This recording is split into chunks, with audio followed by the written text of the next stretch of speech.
کیا کبھی آپ نے ایک بلی کو سمندر کے بیچوں بیچ اکیلا دیکھا ہے، اور وہ بھی ایک ایسے طوفان میں جب ہر چیز ڈوبنے کے قریب ہو؟ تو پھر یہ کہانی سنیں ایک ایسی بلی کی جو معمولی نہیں تھی۔ بلی میمی سمندر میں تنہا تیر رہی تھی۔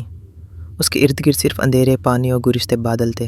وہ نہ جانتی تھی وہ یہاں کیسے پہنچی، بس اسے اتنا یاد تھا کہ وہ ایک جہاز پر تھی۔ پھر اچانک میمی اور ہارون خزانے کا نقشہ دیکھ رہے تھے۔ یہ ان کا خواب تھا کہ وہ ایک دن خزانہ ڈھونڈ نکالیں گے، لیکن اچانک ایک زوردار جھٹکا ہوا، جہاز ہلنے لگا۔ ہارون نے میمی کو زور سے پکڑا، لیکن اتنا زوردار جھٹکا لگا کہ میمی کا بند سے باہر جا گری، اور جب اس نے آنکھ کھولی وہ سمندر کے بیچ تھی۔ میمی نے دور جہاز کے ٹوٹے ہوئے حصے کو دیکھا۔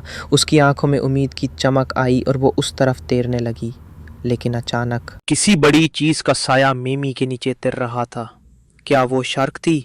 کیا میمی بچ پائے گی؟ ڈر کے باوجود میمی نے ہمت نہیں ہاری۔ اس نے ایک لکڑی اٹھائی اور جہاز کی طرف تیرنے لگی، لیکن سمندر کا طوفان آسانی سے کسی کو بچنے نہیں دیتا۔ ایک بڑی لہر نے میمی کو ڈھانپ لیا۔ اس کا ٹوپی اڑ گئی اور وہ پوری طاقت سے لکڑی کو پکڑے رہی، لیکن اچانک اسے ایک چمک دکھائی دی۔ کیا یہ روشنی خزانے کی تھی یا کچھ اور؟ میمی نے فیصلہ کر لیا، وہ ضرور جانے گی یہ کیا ہے۔ میمی آہستہ آہستہ گہرائی میں جا رہی تھی۔ چاروں طرف صرف سناٹا اور روشنی کی ایک پراسرار لکیر تھی۔ اچانک اسے لگا کسی نے اسے چھوا ہے۔ یہ ایک عجیب مگر پیارا سا مچھلی کا بچہ تھا جو روشنی کے ساتھ تیر رہا تھا۔ اس نے میمی کو اشارہ کیا جیسے وہ اس کے پیچھے آئے۔ میمی تھوڑی حیران ہوئی، لیکن میمی نے مچھلی کا پیچھا کرنا شروع کر دیا۔ وہ ایک چمکتی ہوئی سرنگ میں داخل ہو گئے جہاں ہر طرف رنگ برنگی چٹانیں اور روشنیوں کا جادو تھا، لیکن جیسی وہ آگے بڑھی اندھیرا چھا گیا۔ میمی رک گئی، دل تیزی سے دھڑکنے لگا۔ کیا آگے جانا محفوظ تھا، اور اس روشنی کے پیچھے واقعی کچھ اچھا تھا؟ سرنگ کے آخر میں ایک غار تھا، جیسے خزانے کا کمرہ ہو۔ دیواروں پر چمکتے ہوئے کرسٹل اور ریت میں چھپی کوئی قیمتی چیز۔ میمی نے اسے کھودنا شروع کیا، لیکن ریت میں سے ایک جادوئی قطب نما نکلا جس پر عجیب نشان بنے تھے۔ جیسے ہی میمی نے اسے ہاتھ لگایا، پورا غار ہلنے لگا۔ کیا یہ خزانہ خطرناک تھا؟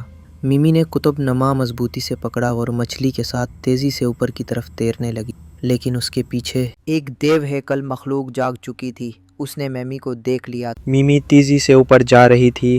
اس کے منہ میں وہ جادوئی قطب نما تھا، لیکن پیچھے سمندر کا خوفناک سانپ اس کے پیچھے بڑھ رہا تھا۔ بالآخر میمی نے پانی کی سطح کو توڑا، سانس لی، اور وہ جہاز اب کچھ ہی فاصلے پر تھا، لیکن طوفان ابھی ختم نہیں ہوا تھا۔ میمی نے جہاز کے باقی ماندہ حصے پر چڑھنے کی کوشش کی، اور اسے ہارون نظر آیا۔ وہ بے ہوش پڑا تھا، بالکل ساکت۔ میمی کی آنکھوں سے آنسو نکلنے لگے۔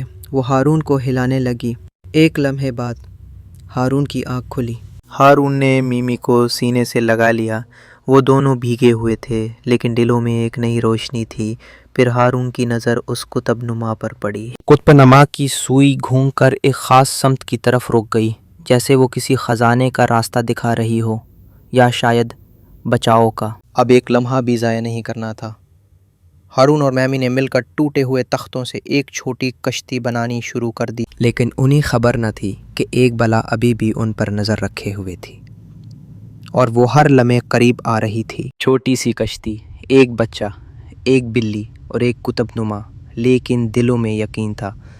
انہوں نے سفر شروع کر دیا، طوفان کے دل میں۔ اچانک قطب نما نیلا چمکنے لگا اور ایک روشنی کا گول دائرہ ان کے گرد بن گیا، جیسے کوئی انہیں بچانے آیا ہو۔ دیو ہیکل بلا نے حملہ کیا، لیکن روشنی کی ڈھال نے اسے روک دیا۔ بلا چیخی، شاید وہ اس قطب نما سے ڈر رہی تھی۔ قطب نما نے ہوا میں ایک نقشہ ظاہر کر دیا، ایک جزیرہ جو شاید ان کی منزل تھا، یا خزانے کا راز۔ طوفان چھکنے لگا، سورج کی کرنوں نے راستہ دکھایا، اور دور ایک سنہرا جزیرہ نظر آنے لگا۔ ہارون نے ٹوٹے چپو سے کشتی چلانا شروع کیا، اور میمی کی آنکھوں میں خوشی چمکنے لگی۔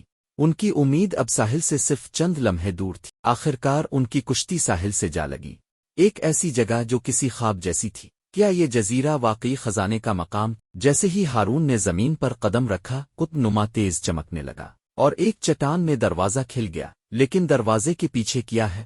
ہارون اور میمی دروازے کے سامنے کھڑے تھے۔ اندر سے روشنی آ رہی تھی، لیکن خاموشی بھی خوفناک تھی۔ دل کی دھڑکنیں تیز ہو رہی تھیں۔ غار کی دیواروں پر تصویریں بنی تھیں، ایک بلی اور ایک بچے کی جو یہی قطب نما پکڑے ہوئے تھے۔ کیا وہ میمی اور ہارون ہی تھے؟ ہارون نے قطب نما غار کے بیچ میں رکھ دیا۔ جیسے ہی اس نے رکھا زمین چمکنے لگی اور غار ہلنے لگا۔ ایک صندوق زمین سے اوپر آیا، لیکن اس میں سونا چاندی نہیں تھا۔ اس میں ایک چمکتا ہوا دل تھا، شیشے جیسا، روشنی سے بھرپور۔ جیسے ہی وہ دل فضا میں الفاٹے، اس نے روشنی کی لہر پورے سمندر میں پھیلائی۔ طوفان ختم ہو گیا، ہر چیز میں سکون آ گیا۔ وہی بلا جو پہلے خوفناک تھی، اب کنارے پر چپ چاپ سو رہی تھی۔ شاید وہ روشنی اسے بھی بدل چکی تھی۔ ہارون اور میمی اب ایک دوسرے کے ساتھ بیٹھے تھے، ہنس رہے تھے۔ انہوں نے خزانے سے زیادہ قیمتی چیز پائی تھی، دوستی، ہمت اور سچائی۔ پھر اچانک ایک جادوئی کشتی کنارے پر آئی، جیسے وہ کہہ رہی ہو، اب گھر چلیں، تم نے اپنا اصل خزانہ پا لیا ہے۔ اس کہانی سے ہم سیکھتے ہیں کہ سونا چاندی خزانہ نہیں ہوتے، اصل خزانہ ہوتا ہے دوستی، حوصلہ اور سچائی۔ ویڈیو کو لائک کریں، چینل کڈ کیئر ویلاگز آفیشیل کو سبسکرائب کریں اور اپنی رائے کمنٹس میں لکھیں۔ ملتے ہیں ایک اور جادوئی مہم میں۔